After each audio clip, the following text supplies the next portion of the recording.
Libre office ಕ್ಯಾಲ್ಕ್ನ ಸೆಲ್ಸ್ಗಳ ಜೊತೆ ಕಾರ್ಯನಿರ್ವಹಿಸುವುದರ ಬಗ್ಗೆ ಇರುವ ಸ್ಪೋಕನ್ ಟ್ಯುಟೋರಿಯಲ್ಗೆ ಸ್ವಾಗತ. ಈ ಟ್ಯುಟೋರಿಯಲ್ನಲ್ಲಿ ನಾವು ನಂಬರ್ಸ್, ಟೆಕ್ಸ್ಟ್ ರೂಪದಲ್ಲಿ ನಂಬರ್ಸ್, ಡೇಟ್ ಮತ್ತು ಟೈಮ್ಗಳನ್ನು ಸ್ಪ್ರೆಡ್ಶೀಟ್ಗೆ ಹೇಗೆ ನಮೂದಿಸುವುದು, ಫಾರ್ಮ್ಯಾಟ್ ಸೆಲ್ಸ್ ಡಯಲಾಗ್ ಬಾಕ್ಸ್ ಅನ್ನು ಹೇಗೆ ಬಳಸುವುದು, ಸೆಲ್ಸ್ ಮತ್ತು ಶೀಟ್ಸ್ಗಳ ನಡುವೆ ಹೇಗೆ ಸಂಚರಿಸುವುದು, ಮಾಹಿತಿಯನ್ನು ರೋಸ್, ಕಾಲಮ್ಸ್ ಮತ್ತು ಶೀಟ್ಸ್ ಗಳಲ್ಲಿ ಹೇಗೆ ಸೆಲೆಕ್ಟ್ ಮಾಡುವುದು ಇತ್ಯಾದಿಗಳನ್ನು ಕಲಿಯುತ್ತೇವೆ. ಇಲ್ಲಿ ನಾವು ಉಬುಂಟು ಲಿನಕ್ಸ್ 10.4 ಅನ್ನು ನಮ್ಮ ಆಪರೇಟಿಂಗ್ ಸಿಸ್ಟಮ್ ಆಗಿ ಮತ್ತು ಲಿಬ್ರೆ ಆಫೀಸ್ ಸೂಟ್ ನ ಆವೃತ್ತಿ 3.3.4 ಅನ್ನು ಬಳಸುತ್ತಿದ್ದೇವೆ. ಮೊದಲನೆಯದಾಗಿ ನಾವು ಯಾವ ರೀತಿ ಡಾಟಾವನ್ನು ಸೆಲ್ಗೆ ಎಂಟರ್ ಮಾಡುವುದು ಎಂದು ಕಲಿಯೋಣ. ನಾವೀಗ ಪರ್ಸನಲ್ ಫೈನಾನ್ಸ್ ಟ್ರ್ಯಾಕರ್ .ods ಎಂಬ ಫೈಲ್ ಅನ್ನು ಓಪನ್ ಮಾಡೋಣ. ಸೆಲ್ನ ಮೇಲೆ ಕ್ಲಿಕ್ ಮಾಡಿ ನಂತರ ಕೀಬೋರ್ಡ್ ಬಳಸಿಕೊಂಡು ನೀವು ಯಾವುದೇ ನಿರ್ದಿಷ್ಟವಾದ ಸೆಲ್ನಲ್ಲಿ ಟೆಕ್ಸ್ಟ್ ಅನ್ನು ಬರೆಯಬಹುದು. ಟೆಕ್ಸ್ಟ್ ಎನ್ನುವುದು ಡಿಫಾಲ್ಟ್ ಆಗಿ ಎಡಗಡೆಗೆ ಅಲೈನ್ ಆಗಿದೆ. ಫಾರ್ಮ್ಯಾಟಿಂಗ್ ಬಾರ್ ನಲ್ಲಿ ಯಾವುದೇ ಅಲೈನ್ಮೆಂಟ್ ಟ್ಯಾಬ್ ಅನ್ನು ಕ್ಲಿಕ್ ಮಾಡುವ ಮೂಲಕ ಅಲೈನ್ಮೆಂಟ್ ಅನ್ನು ಬದಲಾಯಿಸಬಹುದು. ನಾವು ಬದಲಾವಣೆಗಳನ್ನು ಅಂಡು ಮಾಡೋಣ. ಈಗ ಸ್ಪ್ರೆಡ್ಶೀಟ್ ನಲ್ಲಿ A1ಕ್ಕೆ ಅನುಗುಣವಾಗಿ ಇರುವ ಸೆಲ್ ಅನ್ನು ಕ್ಲಿಕ್ ಮಾಡೋಣ. ಈಗ ನಾವು ಸೆಲೆಕ್ಟ್ ಮಾಡಿದ ಸೆಲ್ ಹೈಲೈಟ್ ಆಗಿರುವುದನ್ನು ನೋಡಬಹುದು. ಇಲ್ಲಿ ನಾವು ಈಗಾಗಲೇ ಕಾಲಮ್ಸ್ ಹೆಡ್ಡಿಂಗ್ ಅನ್ನು ಟೈಪ್ ಮಾಡಿದ್ದೇವೆ. ಐಟಮ್ಸ್ ಹೆಡ್ಡಿಂಗ್ ನ ಕೆಳಗೆ ನಾವು ಐಟಮ್ಸ್ ಗಳ ಹೆಸರನ್ನು ಒಂದರ ಕೆಳಗೆ ಒಂದರಂತೆ ಈ ರೀತಿ ಬರೆಯಬಹುದು. Salary, house rent, electricity bill, phone bill, laundry, miscellaneous. ಕ್ರಮವಾಗಿ ಸಂಖ್ಯೆಯನ್ನು ಸೆಲ್ಗೆ ಎಂಟರ್ ಮಾಡುವ ಸಲುವಾಗಿ ಸೆಲ್ನಲ್ಲಿ ಕ್ಲಿಕ್ ಮಾಡಿ ಅಲ್ಲಿ ಸಂಖ್ಯೆಯನ್ನು ಟೈಪ್ ಮಾಡಿ. ಋಣ ಸಂಖ್ಯೆಯನ್ನು ಎಂಟರ್ ಮಾಡಲು ಅದರ ಮುಂದೆ ಒಂದು ಮೈನಸ್ ಚಿಹ್ನೆ ಟೈಪ್ ಮಾಡಿ ಅಥವಾ ಅದನ್ನು ಆವರಣದಲ್ಲಿ ಟೈಪ್ ಮಾಡಿ. ಡಿಫಾಲ್ಟ್ ಆಗಿ ಸಂಖ್ಯೆಗಳು ಬಲಗಡೆಗೆ ಕ್ರಮಬದ್ಧವಾಗಿದೆ. ಋಣ ಸಂಖ್ಯೆಗಳು ಪ್ರಮುಖ ಮೈನಸ್ ಚಿಹ್ನೆಯನ್ನು ಹೊಂದಿದೆ. ನಾವು ಬದಲಾವಣೆಗಳನ್ನು ಅಂಡು ಮಾಡೋಣ. ಈಗ ನಮಗೆ ನಮ್ಮ ಪರ್ಸನಲ್ ಫೈನಾನ್ಸ್ ಟ್ರ್ಯಾಕರ್ .ods ಎಂಬ ಸ್ಪ್ರೆಡ್ಶೀಟ್ ನಲ್ಲಿ SN ಎಂಬ ಕ್ರಮಾಂಕಗಳ ಹೆಡ್ಡಿಂಗ್ ನ ಕೆಳಗೆ ಪ್ರತಿ ಮಾಹಿತಿಯ ಕ್ರಮಾಂಕವು ಒಂದರ ಕೆಳಗೆ ಒಂದು ಬರಬೇಕೆಂದಿದೆ. ಆದ್ದರಿಂದ A2ಕ್ಕೆ ಅನುಗುಣವಾಗಿ ಸೆಲ್ ಮೇಲೆ ಕ್ಲಿಕ್ ಮಾಡಿ ಮತ್ತು 1, 2, 3 ಎಂದು ಒಂದರ ಕೆಳಗೆ ಒಂದು ಸಂಖ್ಯೆಗಳನ್ನು ದಾಖಲಿಸಿ. ಕ್ರಮ ಸಂಖ್ಯೆಗಳನ್ನು ಸ್ವಯಂ ಭರ್ತಿ ಮಾಡಲು ಸೆಲ್ A4 ಮೇಲೆ ಕ್ಲಿಕ್ ಮಾಡಿ ಅಲ್ಲಿ ಸೆಲ್ನ ತಳಭಾಗದ ಮೂಲೆಯಲ್ಲಿ ಒಂದು ಚಿಕ್ಕ ಬ್ಲಾಕ್ ಬಾಕ್ಸ್ ಕಾಣಿಸುತ್ತದೆ. ಅದನ್ನು ಸೆಲ್ A7 ತನಕ ಡ್ರ್ಯಾಗ್ ಮಾಡಿ ಮತ್ತು ಮೌಸ್ ಬಟನ್ ಅನ್ನು ಬಿಡಿ. ಸೆಲ್ಸ್ A5ರಿಂದ A7 ತನಕ ಕ್ರಮವಾಗಿ ಕ್ರಮಾಂಕದಿಂದ ತುಂಬಿರುವುದನ್ನು ನೀವು ನೋಡಬಹುದು. ಮಾಹಿತಿಗೆ ಕ್ರಮಾಂಕವನ್ನು ಭರ್ತಿ ಮಾಡಿದ ಮೇಲೆ ಈಗ ನಾವು ಕಾಸ್ಟ್ ಎಂಬ ಹೆಡ್ಡಿಂಗ್ ನ ಕೆಳಗೆ ಪ್ರತಿಯೊಂದು ಮಾಹಿತಿಯ ಕಾಸ್ಟ್ ಅನ್ನು ಭರ್ತಿ ಮಾಡೋಣ. ನಾವು C3 ಎಂದು ಉಲ್ಲೇಖಿಸಲಾದ ಸೆಲ್ ನ ಮೇಲೆ ಕ್ಲಿಕ್ ಮಾಡಿ ನಂತರ ಹೌಸ್ ರೆಂಟ್ ಅನ್ನು ₹6000 ಎಂದು ಟೈಪ್ ಮಾಡೋಣ. ಈಗ ಒಂದು ವೇಳೆ ನಾವು ಸಂಖ್ಯೆಯನ್ನು ರೂಪಾಯಿ ಚಿಹ್ನೆಯ ಜೊತೆ ಭರ್ತಿ ಮಾಡಬಯಸಿದಲ್ಲಿ ಏನು ಮಾಡಬೇಕು?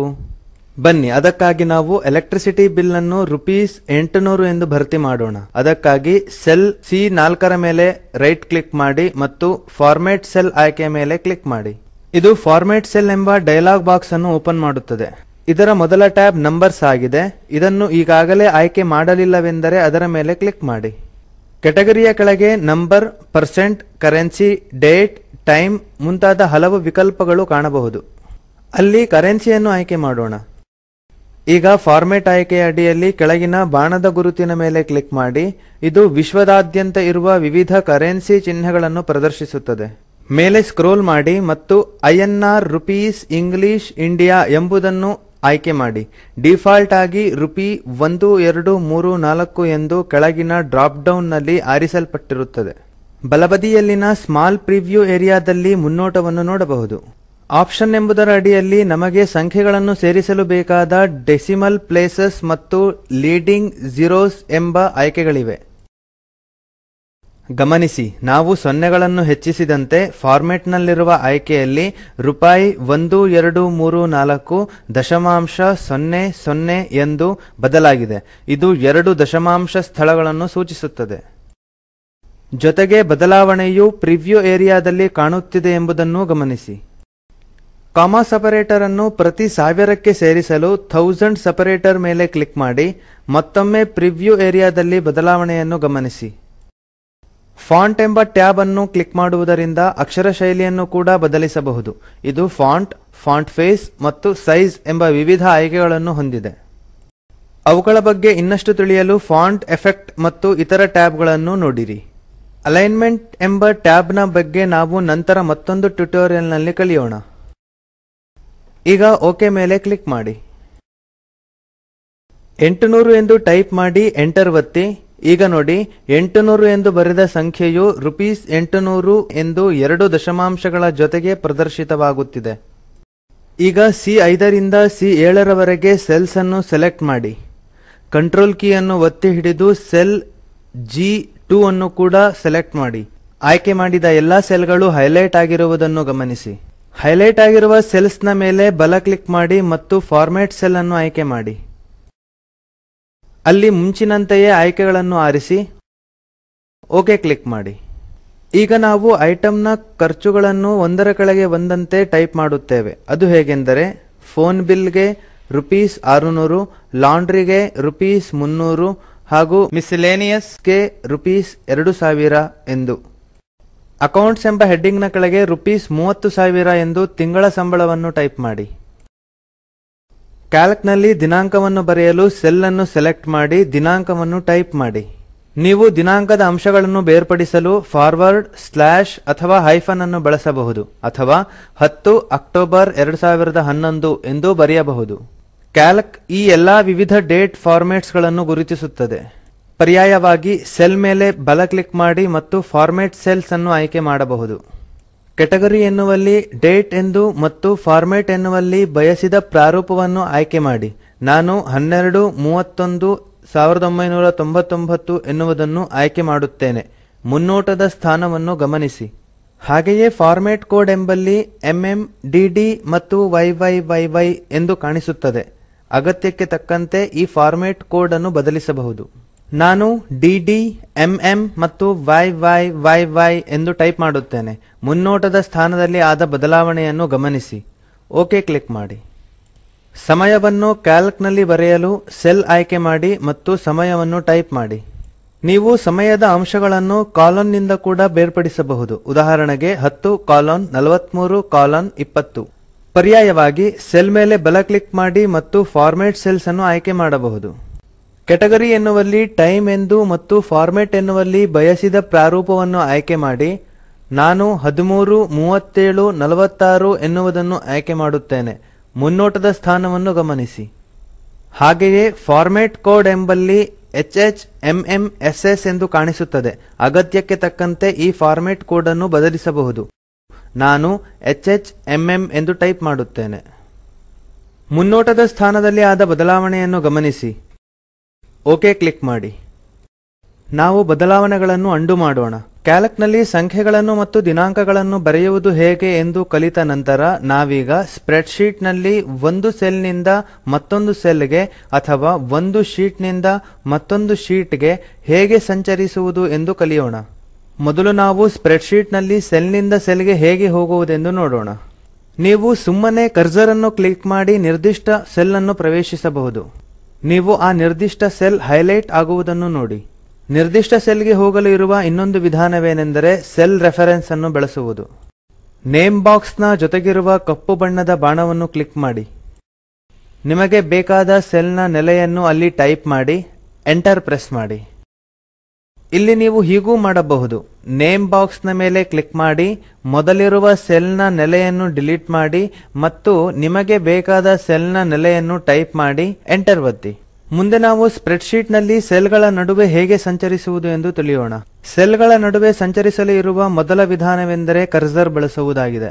ಸೆಲ್ ಮೇಲಿನ ಫೋಕಸ್ ಅನ್ನು ಸ್ಥಳಾಂತರಿಸಲು ಕರ್ಸರ್ ಅನ್ನು ನೀವು ಯಾವ ಸೆಲ್ ಅನ್ನು ಫೋಕಸ್ ಮಾಡ ಬಯಸುವಿರೋ ಅಲ್ಲಿ ಇಟ್ಟು ಬಲ ಮೌಸ್ ಬಟನ್ ಅನ್ನು ಕ್ಲಿಕ್ ಮಾಡಿ. ಇದರಿಂದ ಫೋಕಸ್ ಹೊಸ ಸೆಲ್ ನ ಮೇಲೆ ಆಗುತ್ತದೆ. ಎರಡು ಸೆಲ್ ಗಳ ನಡುವಿನ ಅಂತರವು ಹೆಚ್ಚಿದ್ದಾಗ ಈ ವಿಧಾನ ಉಪಯೋಗಕ್ಕೆ ಬರುತ್ತದೆ. ಸೆಲ್ ಗಳ ನಡುವೆ ಸಂಚರಿಸಲು ಇರುವ ಮತ್ತೊಂದು ವಿಧಾನವೆಂದರೆ ಟ್ಯಾಬ್. ಇದರಿಂದ ರೋ ನಲ್ಲಿ ಸೆಲ್ ನಿಂದ ಮುಂದಿನ ಸೆಲ್ಗೆ ಸಂಚಲಿಸಬಹುದು. ಹಿಂದಿನ ಸೆಲ್ಗೆ ಹೋಗಲು ಶಿಫ್ಟ್ ಪ್ಲಸ್ ಟ್ಯಾಬ್ ಉಪಯೋಗಿಸಿ. ಕಾಲಂ ನಲ್ಲಿ ಮುಂದಿನ ಸೆಲ್ಗೆ ಹೋಗಲು ಎಂಟರ್ ಒತ್ತಿ. ಕಾಲಂ ನಲ್ಲಿ ಹಿಂದಿನ ಸೆಲ್ಗೆ ಹೋಗಲು ಶಿಫ್ಟ್ ಪ್ಲಸ್ ಎಂಟರ್ ಒತ್ತಿ. ಈಗ ನಾವು ಕೀಬೋರ್ಡ್ ಅನ್ನು ಬಳಸಿಕೊಂಡು ಕ್ಯಾಲ್ಕ್ ನಲ್ಲಿ ವಿವಿಧ ಸ್ಪ್ರೆಡ್ ಶೀಟ್ ಗಳ ನಡುವೆ ಸಂಚರಿಸುವುದು ಹೇಗೆ ಎಂದು ಕಲಿಯೋಣ. ಸಕ್ರಿಯವಾಗಿರುವ ಶೀಟ್ನ ಬಲಭಾಗಕ್ಕಿರುವ ಶೀಟ್ಗೆ ಚಲಿಸಲು ಕಂಟ್ರೋಲ್ ಮತ್ತು ಪೇಜ್ ಡೌನ್ ಕೀಯನ್ನು ಏಕಕಾಲಕ್ಕೆ ಒತ್ತಿ. ಸಕ್ರಿಯವಾಗಿರುವ ಶೀಟ್ನ ಎಡಭಾಗಕ್ಕಿರುವ ಶೀಟ್ಗೆ ಚಲಿಸಲು ಕಂಟ್ರೋಲ್ ಮತ್ತು ಪೇಜ್ ಅಪ್ ಕೀಯನ್ನು ಏಕಕಾಲಕ್ಕೆ ಒತ್ತಿ. ನೀವು ಕರ್ಸರ್ನ ಬಳಕೆಯಿಂದ ಕೂಡ ಶೀಟ್ಗಳ ನಡುವೆ ಸಂಚರಿಸಬಹುದು. ಇದರ ಬಗ್ಗೆ ಹೆಚ್ಚಿನ ಮಾಹಿತಿಯು ವರ್ಕಿಂಗ್ ವಿತ್ ಶೀಟ್ಸ್ ಎಂಬ ಟ್ಯುಟೋರಿಯಲ್ನಲ್ಲಿ ಲಭ್ಯವಿದೆ. ನೀವು ಹೆಚ್ಚು ಶೀಟ್ಗಳನ್ನು ಹೊಂದಿದ್ದರೆ ಕೆಲವು ಶೀಟ್ಗಳು ಪರದೆಯ ಕೆಳಭಾಗದಲ್ಲಿರುವ ಹಾರಿಜಾಂಟಲ್ ಸ್ಕ್ರೋಲ್ ಬಾರ್ನ ಕೆಳಗೆ ಮರೆಯಾಗಿರಬಹುದು. ಹೀಗೆ ಆದಲ್ಲಿ ಪರದೆಯ ಕೆಳಭಾಗದಲ್ಲಿ ಶೀಟ್ ಟ್ಯಾಬ್ನ ಎಡಭಾಗದಲ್ಲಿರುವ 4 ಬಟನ್ಗಳ ಸಹಾಯದಿಂದ ಮರೆಯಾದ ಶೀಟ್ಗಳನ್ನು ನೋಡಬಹುದು. ನಾವು ಬದಲಾವಣೆಗಳನ್ನು ಅಂಡು ಮಾಡೋಣ. ಸಮೀಪದ ವ್ಯಾಪ್ತಿಯಲ್ಲಿರುವ ಸೆಲ್ಗಳನ್ನು ಕರ್ಸರ್ ಮೂಲಕ ಸೆಲೆಕ್ಟ್ ಮಾಡಲು ಮೊದಲು ಯಾವುದಾದರೊಂದು ಸೆಲ್ನ ಮೇಲೆ ಕ್ಲಿಕ್ ಮಾಡಿ. ಈಗ ಎಡ ಮೌಸ್ ಬಟನ್ ಅನ್ನು ಒತ್ತಿ ಹಿಡಿದಿಟ್ಟುಕೊಳ್ಳಿ. ಕರ್ಸರ್ ಅನ್ನು ಸ್ಕ್ರೀನ್ನಲ್ಲಿ ಬೇಕಾದೆಡೆ ಒಯ್ಯಿರಿ ಮತ್ತು ನೀವಿಚ್ಛಿಸಿದ ಸೆಲ್ಗಳು ಹೈಲೈಟ್ ಆದ ಮೇಲೆ ಎಡ ಮೌಸ್ ಬಟನ್ ಅನ್ನು ಬಿಡಿ. ನೋಡಿ, ನೀವು ಸೆಲೆಕ್ಟ್ ಮಾಡಿದ ಸೆಲ್ಗಳು ಹೈಲೈಟ್ ಆಗಿವೆ. ಸಮೀಪ ವ್ಯಾಪ್ತಿಯಲ್ಲಿರುವ ಕಾಲಂಗಳನ್ನು ಅಥವಾ ರೋಗಳನ್ನು ಸೆಲೆಕ್ಟ್ ಮಾಡಲು ಗುಂಪಿನಲ್ಲಿರುವ ಮೊದಲ ಕಾಲಂ ಅಥವಾ ರೋನ ಮೇಲೆ ಕ್ಲಿಕ್ ಮಾಡಿ. ಈಗ ಶಿಫ್ಟ್ ಕೀಯನ್ನು ಒತ್ತಿ ಹಿಡಿದು ಗುಂಪಿನ ಕೊನೆಯ ಕಾಲಂ ಅನ್ನು ಕ್ಲಿಕ್ ಮಾಡಿ. ದೂರದಲ್ಲಿ ಇರುವ ಕಾಲಂಗಳನ್ನು ಅಥವಾ ರೋಗಳನ್ನು ಸೆಲೆಕ್ಟ್ ಮಾಡಲು ಗುಂಪಿನಲ್ಲಿರುವ ಮೊದಲ ಕಾಲಂ ಅಥವಾ ರೋನ ಮೇಲೆ ಕ್ಲಿಕ್ ಮಾಡಿ. ಈಗ ಕಂಟ್ರೋಲ್ ಕೀಯನ್ನು ಒತ್ತಿ ಹಿಡಿದು ಬೇಕಾದ ದೂರದಲ್ಲಿರುವ ಕಾಲಂಗಳನ್ನು ಅಥವಾ ರೋಗಳನ್ನು ಕಂಟ್ರೋಲ್ ಕೀನ ಜೊತೆಗೆ ಕ್ಲಿಕ್ ಮಾಡಿ. ಸಮೀಪ ವ್ಯಾಪ್ತಿಯಲ್ಲಿರುವ ಅನೇಕ ಶೀಟ್ಗಳನ್ನು ಸೆಲೆಕ್ಟ್ ಮಾಡಲು ನೀವಿಚ್ಛಿಸಿದ ಮೊದಲ ಶೀಟ್ ಟ್ಯಾಬ್ನ ಮೇಲೆ ಕ್ಲಿಕ್ ಮಾಡಿ. ಈಗ ಕರ್ಸರ್ ಅನ್ನು ನೀವಿಚ್ಛಿಸಿದ ಕೊನೆಯ ಶೀಟ್ ಟ್ಯಾಬ್ನ ಮೇಲೆ ಇರಿಸಿ. ಶಿಫ್ಟ್ ಕೀಯನ್ನು ಹಿಡಿದಿಟ್ಟುಕೊಂಡು ಶೀಟ್ ಟ್ಯಾಬ್ನ ಮೇಲೆ ಕ್ಲಿಕ್ ಮಾಡಿ. ಈ 2 ಶೀಟ್ಗಳ ನಡುವೆ ಇರುವ ಎಲ್ಲಾ ಟ್ಯಾಬ್ಗಳು ಬಿಳಿ ಬಣ್ಣಕ್ಕೆ ತಿರುಗಿದೆ. ಇದು ಅವುಗಳು ಸೆಲೆಕ್ಟ್ ಆಗಿರುವುದನ್ನು ಸೂಚಿಸುತ್ತದೆ. ಈಗ ನೀವು ಮಾಡಿದ ಎಲ್ಲಾ ಕ್ರಿಯೆಗಳು ಈ ಎಲ್ಲಾ ಶೀಟ್ಗಳಿಗೂ ಅನ್ವಯಿಸುತ್ತವೆ.